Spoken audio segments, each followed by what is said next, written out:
저는 집도 있고 연금도 받는 사람이었습니다. 친구들보다 형편이 나았어요. 전세 사는 친구, 70 넘어 대출이자 내는 친구들 보면서 속으로 안도했죠. 나는 괜찮다고. 근데 70살 넘으니까 이상한 일이 벌어졌어요. 통장엔 분명 돈이 있는데 매달 쓸 돈이 없더라고요. 아내 눈을 못 마주치는 날도 있었습니다. 3년을 그렇게 끙끙거렸어요. 근데 방법이 있었습니다. 제가 몰랐던 거예요. 지금은 매달 비상금도 모으고 여행도 가요. 뭐가 문제였고 어떻게 바꿨는지 끝까지 들어보시면 후회 안 하실 겁니다. 구독, 좋아요 눌러주시면 정말 큰 힘이 됩니다. 알림 설정까지 해주시면 유익한 영상 먼저 받아보실 수 있습니다. 감사합니다. 제 이야기 지금 시작합니다.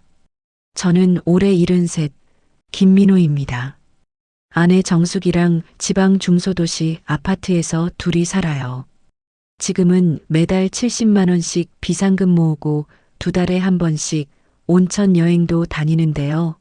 3년 전만 해도 완전히 달랐습니다.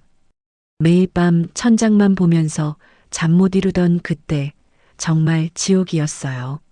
제가 퇴직한 건 65살 때였어요. 작은 공장에서 시작해서 40년 가까이 일했습니다. 젊을 땐 주말도 없이 나갔어요.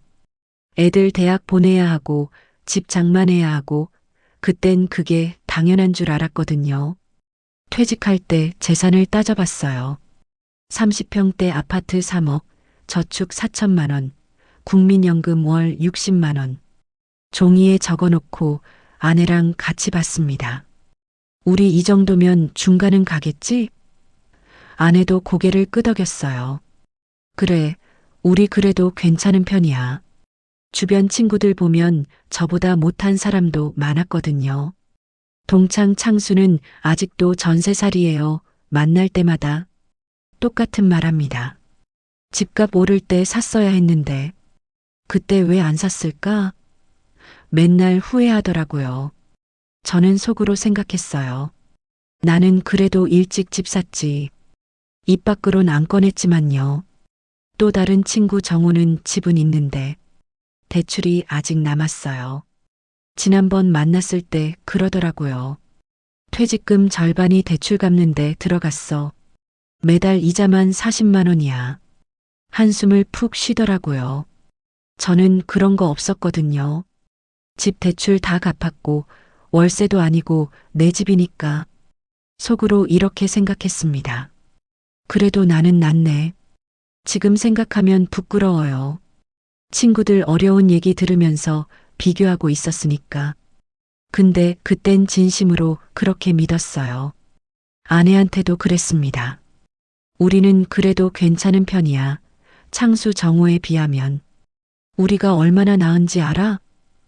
아내도 동의했어요. 맞아. 집이라도 있으니까 다행이지. 처음부터 넉넉하진 않았어요. 국민연금 60만 원, 기초연금 아내랑 합쳐서 30만 원 정도. 합치면 90만 원이에요. 90만 원으론 부족했습니다. 관리비, 공과금 내고 밥 해먹으면 빠듯하거든요. 그래서 퇴직금에서 50만 원씩 보탰어요. 그러면 월 140만 원 정도 되니까 그 정도면 둘이 살 수 있다고 생각했습니다. 좀 빠듯하긴 했어요. 남는 돈은 거의 없었거든요. 근데 괜찮다고 생각했어요. 어차피 크게 쓸 일도 없고 집에서 밥 해먹으면 되니까. 아내가 가계부를 썼어요. 매달 얼마 들어오고 얼마 나가는지 적더라고요. 처음엔 그럭저럭 맞았습니다. 들어오는 돈이랑 나가는 돈이 비슷했어요. 아슬아슬하게 맞아떨어졌거든요. 역시 우리 계획대로 되네. 그때는 그렇게 믿었어요. 가끔 친구들 모임 나가면 다들 돈 얘기했습니다. 만수는 전세 만기 걱정하고 철호는 대출이자 걱정하고 또 다른 친구는 자식한테 손 벌린 얘기하고 저는 들으면서 고개만 끄덕였어요. 할 말이 없었거든요. 저는 그런 걱정이 없었으니까.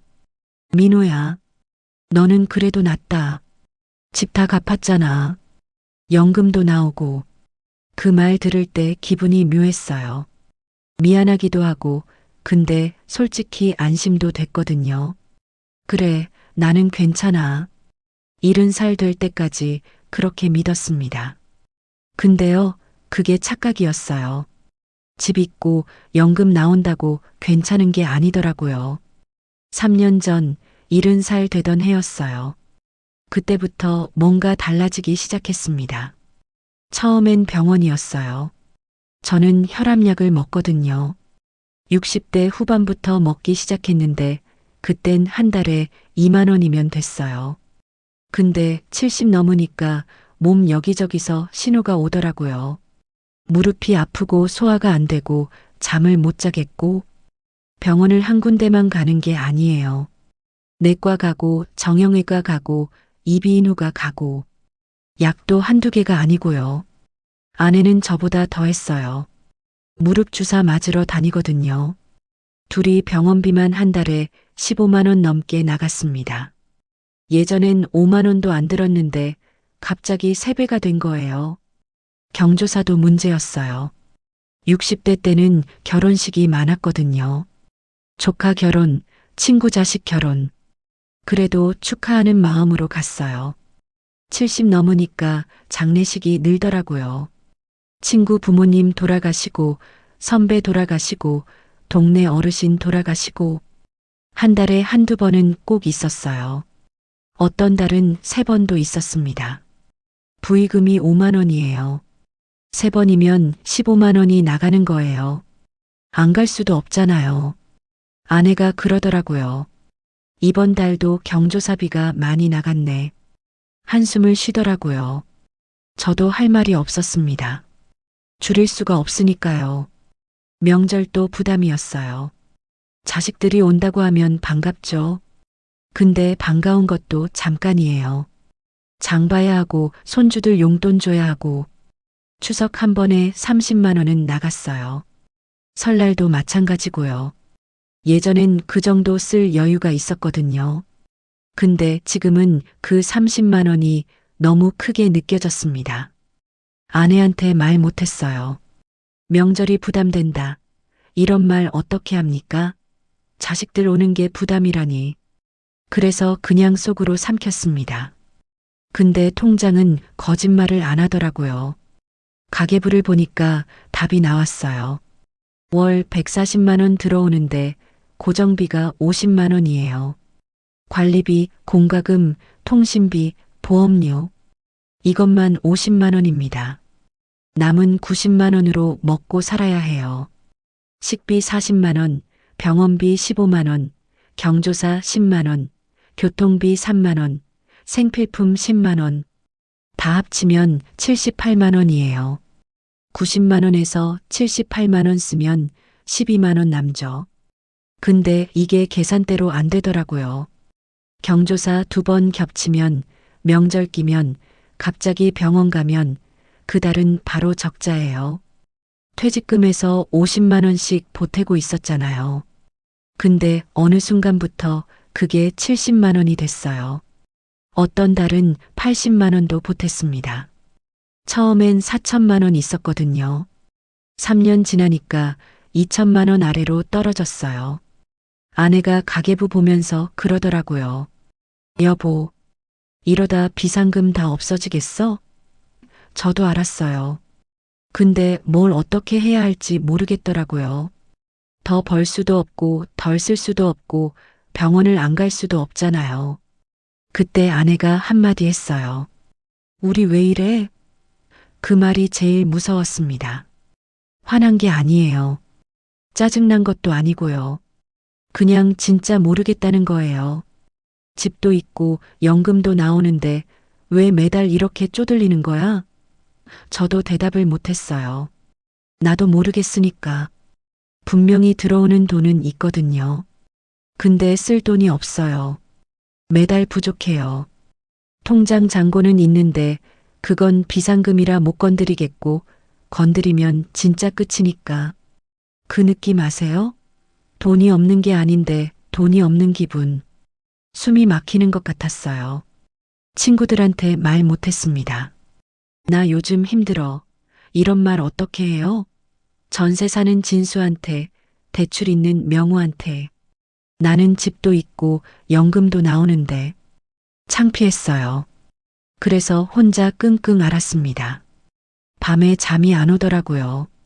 천장 보면서 계산기 두드렸어요. 이렇게 하면 되나?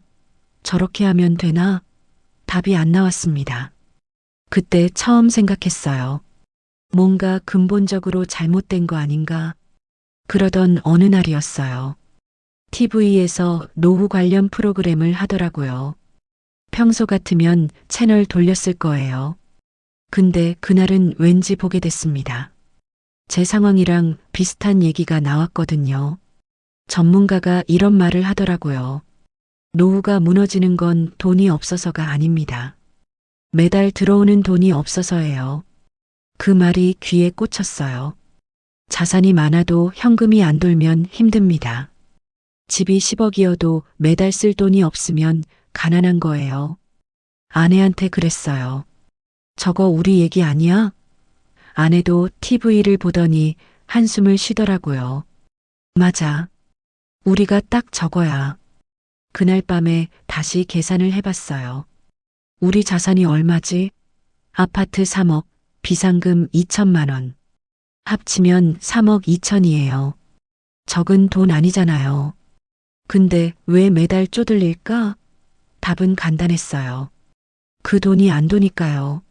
아파트는 살고 있으니까 못 팔아요. 팔면 우리가 갈 데가 없잖아요.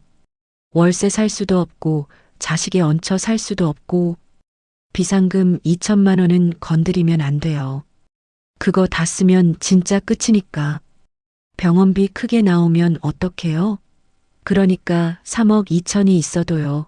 실제로 쓸 수 있는 돈은 0원인 거예요. 그제야 깨달았습니다. 문제는 돈이 없는 게 아니었어요. 돈이 안 도는 거였어요. 자산은 있는데 현금이 없는 상태. 집은 있는데 쓸 돈이 없는 상태. 통장엔 숫자가 있는데 손 뗄 수 없는 상태. 이게 진짜 문제였던 거예요. 전세 사는 창수는요, 매달 들어오는 돈이 150만 원이에요. 연금이 좀 더 많거든요. 전세라서 관리비도 싸고. 대출 있는 정호도요, 이자 40만 원 내고 나면 120만 원 남아요. 근데 걔는 아직 일을 하거든요. 거기서 50만 원 더 벌어요. 나는요, 집은 있는데 매달 쓸 돈이 부족해요. 140만 원 들어오는데 150만 원 이상 나가요. 집 있다고 안심했는데 연금 나온다고 괜찮다고 생각했는데 그게 아니었어요. 중요한 건 총 자산이 아니었습니다. 매달 들어오는 돈이었어요. 아내한테 그랬어요. 우리 문제가 뭔지 알겠어? 아내가 물었어요. 뭔데? 돈이 없는 게 아니야. 돈이 안 도는 거야. 아내가 한참 생각하더니 그러더라고요. 그래서 어떻게 할 건데? 저도 몰랐어요. 문제는 알겠는데 해결책은 모르겠더라고요. 집을 팔까? 팔면 현금은 생기죠. 3억이 통장에 들어오니까. 근데 그러면 우리는 어디서 살아요? 월세 40만 원짜리 작은 집 가서 살아요?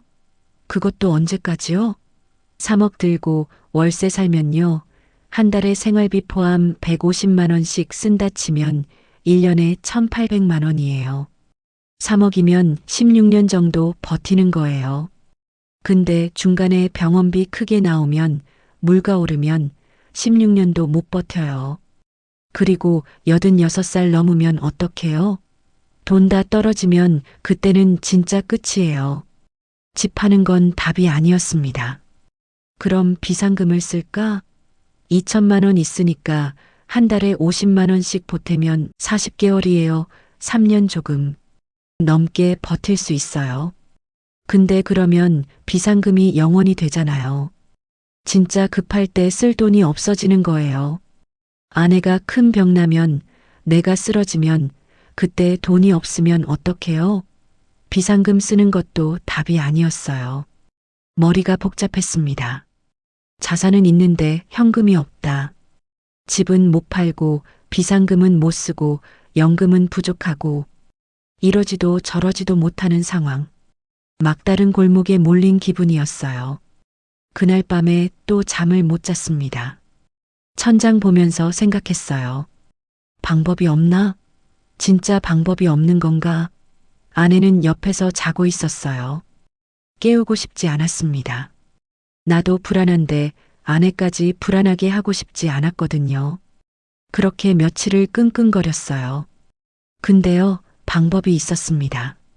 제가 몰랐던 거예요. 며칠을 고민하다가 주민센터에 갔어요. 솔직히 창피했습니다. 70 넘은 사람이 가서 돈이 부족해요 하는 게 자존심 상하더라고요. 근데 혼자 끙끙거려 봤자 답이 안 나오잖아요. 그래서 용기 내서 갔습니다. 복지 담당자한테 솔직하게 말했어요. 연금 받고 있는데 매달 부족합니다. 뭔가 방법이 없을까요? 담당자가 젊은 분이었어요. 30대 초반쯤 돼 보이더라고요. 제 얘기를 듣더니 이것저것 물어봤어요. 집이 있냐? 연금 얼마 받냐? 다른 소득 있냐? 다 대답했더니 컴퓨터를 한참 보더라고요. 그러더니 이런 말을 하는 거예요. 어르신, 주택연금이라고 아세요? 처음 듣는 말이었어요. 주택연금이요? 그게 뭔데요?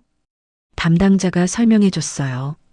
집을 담보로 맡기면 매달 연금이 나와요. 집에서 계속 사시면서요. 저는 바로 고개를 저었어요. 그거 집 뺏기는 거 아니에요? 나중에 은행에서 집 가져가는 거 아니고요? 담당자가 웃으면서 그러더라고요. 아니에요. 돌아가실 때까지 계속 사시는 거예요. 집 팔고 나가는 거 아니에요. 그래도 믿기지 않았어요. 세상에 그렇게 좋은 게 어디 있어요? 뭔가 함정이 있을 것 같았거든요. 집에 와서 아내한테 얘기했어요. 주택연금이라는 게 있대. 집 담보로 맡기면 매달 돈 나온대. 아내도 고개를 갸웃거리더라고요. 그게 진짜야? 사기 아니야? 저도 같은 생각이었어요. 그래서 인터넷으로 찾아봤습니다. 한국주택금융공사라는 데서 하는 거더라고요. 국가에서 보증하는 거예요. 사기가 아니었어요. 더 찾아보니까 이런 내용이 나왔어요. 부부 중 한 명이 55세 이상이면 신청할 수 있대요. 집값 12억 이하면 되고요. 우리 집은 3억이니까 해당되더라고요. 그러면 매달 얼마가 나오느냐? 70세 기준으로 3억짜리 집이면요. 한 달에 89만 원 정도 나온대요. 89만 원이요? 눈을 의심했습니다. 우리가 지금 연금으로 받는 게 90만 원이거든요. 그거랑 거의 비슷한 돈이 매달 더 들어온다고요? 아내한테 보여줬어요. 이거 봐. 89만 원이래. 아내도 놀라더라고요. 진짜 매달? 응, 매달. 근데 걱정이 됐어요. 이거 나중에 집값보다 더 많이 받으면 어떡해? 우리가 오래 살면 은행이 손해잖아. 그러면 나중에 더 내라고 하는 거 아니야? 그게 제일 무서웠거든요. 받을 만큼 받고 나서 더 내라고 하면 그때는 어떡해요? 다시 찾아봤어요. 그랬더니 이런 내용이 있더라고요. 연금 수령액이 집값을 초과해도 추가 청구 없음. 이게 무슨 말이냐면요. 우리가 오래 살아서 집값보다 더 많이 받아도 그 차액을 갚으라고 안 한대요. 반대로 집값이 남으면요. 그건 자식한테 상속된대요. 아내가 그러더라고요. 세상에 이런 게 있었어. 왜 우리는 몰랐을까? 저도 같은 생각이었어요. 진작 알았으면 좋았을 텐데. 몰라서 3년을 끙끙거렸던 거예요. 담당자가 하나 더 알려줬어요. 노인 일자리 사업. 하루 3시간씩 경로당 봉사, 청소 등 공익활동을 하는 거라고요. 한 달이면 30만 원 정도 된다고 했어요. 30만 원이요? 크진 않지만 적은 돈도 아니잖아요. 그날 계산을 해봤어요. 지금 연금 90만 원, 주택연금 신청하면 89만 원, 노인 일자리 하면 30만 원, 합치면 209만 원이에요. 140만 원 받던 사람이 209만 원 받을 수 있다고요? 거의 70만 원이 더 생기는 거예요. 매달이요. 그날 처음으로 희망이 보였어요. 막혀 있던 게 뚫리는 느낌이었습니다. 근데요, 바로 신청할 수 있는 게 아니었어요. 아내가 그러더라고요. 잠깐, 이거 집 담보로 하는 거잖아. 나중에 애들한테 물려줄 집인데. 거기서 막혔습니다. 자식 문제. 이게 생각보다 복잡했어요. 주택연금 신청하려면요, 자식한테 먼저 말해야 할 것 같았어요. 법적으로는 안 그래도 된대요. 부부가 결정하면 되는 거래요. 근데 마음이 그렇지 않잖아요. 이 집은 나중에 애들한테 물려줄 집인데 그걸 담보로 잡는다. 말 안 하고 하면 나중에 문제될 것 같았어요. 아버지 왜 그랬어요? 이럴까 봐요. 아내도 같은 생각이었어요. 애들한테 얘기는 해야지. 나중에 알면 서운해할 거야. 그래서 아들한테 먼저 전화했습니다. 아들이 서울에 살거든요. 맞벌이에 애둘이에요. 바쁜 거 알아요. 전화했더니 반갑게 받더라고요. 아버지, 웬일이세요? 할 얘기가 있어서. 이번 주말에 내려올 수 있냐? 좀 뜸을 들였나 봐요. 아들이 걱정하더라고요. 무슨 일이에요? 아프세요? 아니, 아픈 건 아니고. 그냥 얼굴 보고 얘기하고 싶어서. 그 주말에 아들이 내려왔어요. 며느리랑 손주들은 안 오고 혼자 왔더라고요. 밥 먹고 나서 얘기를 꺼냈어요. 아버지가 요즘 돈이 좀 부족하다. 연금으로는 빠듯해. 아들이 놀라더라고요. 그러셨어요? 왜 말씀 안 하셨어요? 말해선 뭐 하겠냐? 너희도 바쁜데. 아들이 한숨을 쉬더라고요. 아버지, 저희가 보태드릴게요. 저는 고개를 저었어요. 그러려고 부른 거 아니야. 다른 얘기하려고 그래. 주택연금 얘기를 꺼냈어요. 이 집 담보로 맡기면 매달 돈이 나온대. 한 달에 89만 원 정도. 그러면 좀 숨통이 트일 것 같다. 아들이 가만히 듣더라고요. 표정이 복잡해 보였어요. 한참 있다가 물었어요. 그러면 이 집은요? 우리가 살아있는 동안은 계속 살 수 있어. 근데 나중에 우리 없으면. 아들이 끄덕이더라고요. 집이 은행으로 가는 거죠. 그런 셈이지. 솔직히 아들이 반대할 줄 알았어요. 아버지 그러지 마세요. 이럴 줄 알았거든요. 근데요, 아들이 그러더라고요. 아버지 하세요. 저도 놀랐어요. 뭐, 하시라고요. 주택연금. 아들이 계속 말했어요. 저는 솔직히 이 집 상속받을 생각 없었어요. 서울에 제 집 있잖아요. 아버지 어머니가 편하게 사시는 게 중요하죠. 집 물려받는 거보다 그게 더 중요해요. 그 말 듣는데 코끝이 찡했어요. 이 녀석이 이렇게 컸구나. 근데요, 여기서 끝이 아니었어요. 아들이 물었어요. 근데 누나는요? 얘기하셨어요? 딸한테는 아직 말 안 했거든요. 아직? 아들이 그러더라고요. 누나한테도 얘기해야 하죠. 나중에 알면 서운해할 수도 있어요. 맞는 말이었어요. 딸한테도 말해야 했습니다. 딸은 같은 동네에 살아요. 차로 10분 거리예요. 그 주에 딸이 집에 왔어요. 아내가 미리 전화해서 오라고 했거든요. 딸한테도 똑같이 얘기했어요. 주택연금 할 거라고. 집 담보로 맡기면 매달 89만 원 나온다고. 딸 반응은 좀 달랐어요. 아버지, 진짜 힘드셨어요? 왜 저한테 말 안 하셨어요? 눈물이 그렁그렁 하더라고요. 딸은 좀 감정적이거든요. 말하면 뭐하냐? 너도 살기 바쁜데. 딸이 그러더라고요. 저도 동생이랑 같은 생각이에요. 집보다 아버지 어머니가 중요하죠. 편하게 사세요. 그날 딸이 가고 나서요. 아내가 그러더라고요. 애들이 컸네.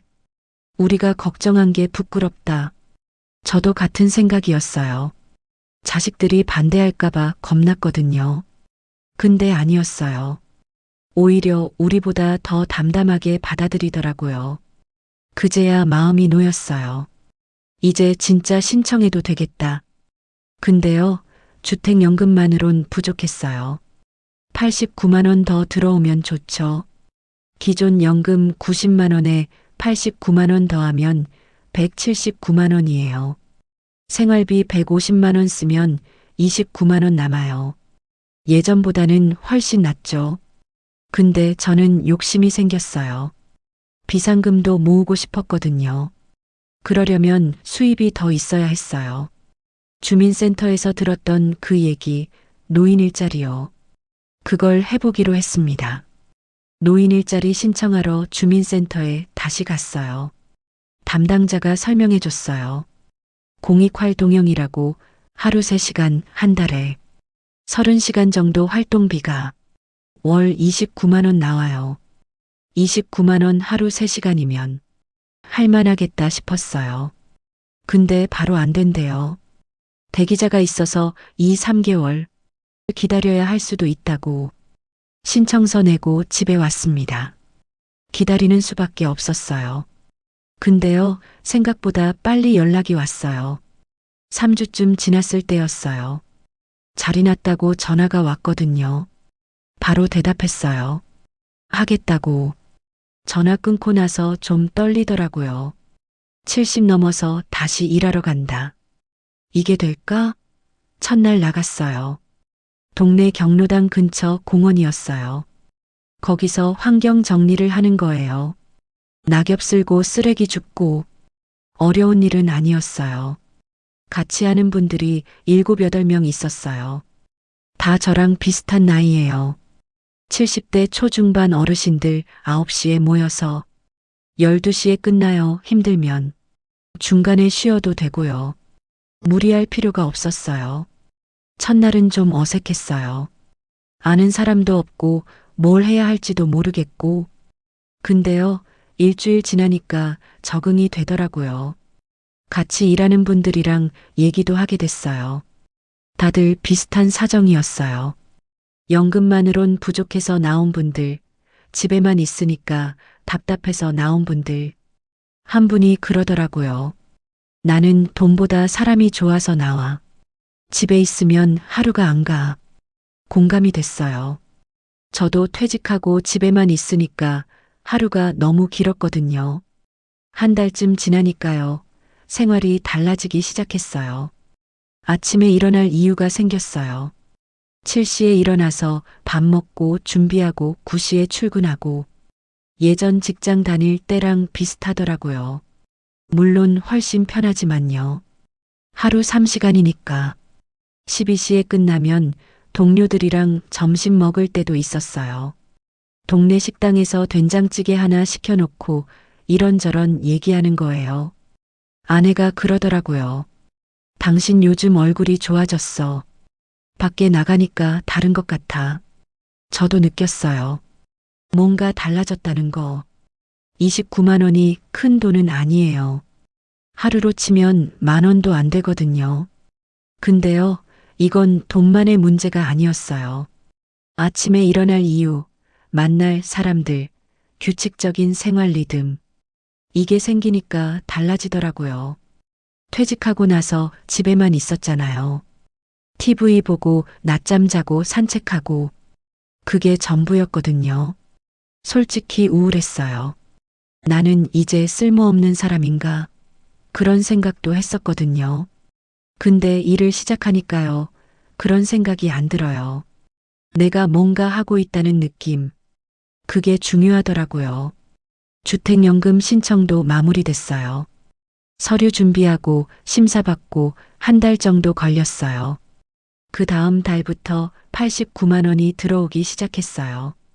통장에 찍히는 거 보니까 실감이 나더라고요. 아내가 통장 보면서 웃었어요. 3년 동안 막막했는데 드디어 숨통이 트이는 것 같았습니다. 근데요, 여기서 끝이 아니에요. 이게 다 정리되고 나서 진짜 달라진 게 뭔지 그 얘기를 해야 해요. 정리해 볼게요. 지금 우리 부부 수입이에요. 국민연금 60만 원, 기초연금 부부 합쳐서 50만 원 정도, 주택연금 89만 원, 노인 일자리 29만 원, 다 합치면 228만 원이에요. 3년 전에는 140만 원이었거든요. 그것도 퇴직금 까먹으면서 겨우 맞춘 거였어요. 지금은 228만 원이에요. 거의 90만 원이 더 생긴 거예요. 생활비는 얼마나 드느냐? 고정비가 50만 원이고 변동비는 한 달에 70만 원 정도 들어요.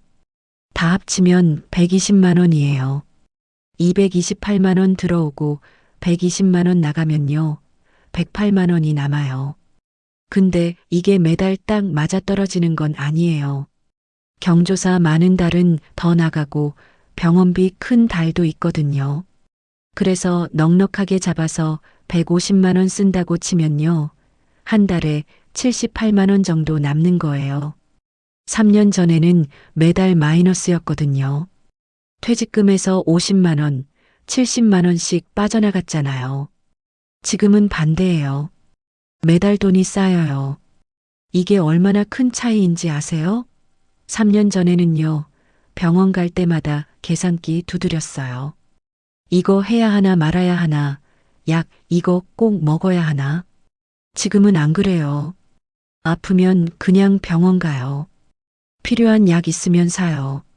지금은 가끔 여행도 가고 손주한테 용돈도 주고 친구들도 만나요. 그리고 비상금이 다시 쌓이고 있어요. 매달이요. 부자는 아니어도 괜찮은 노후 아니에요? 제가 드리고 싶은 말씀은요.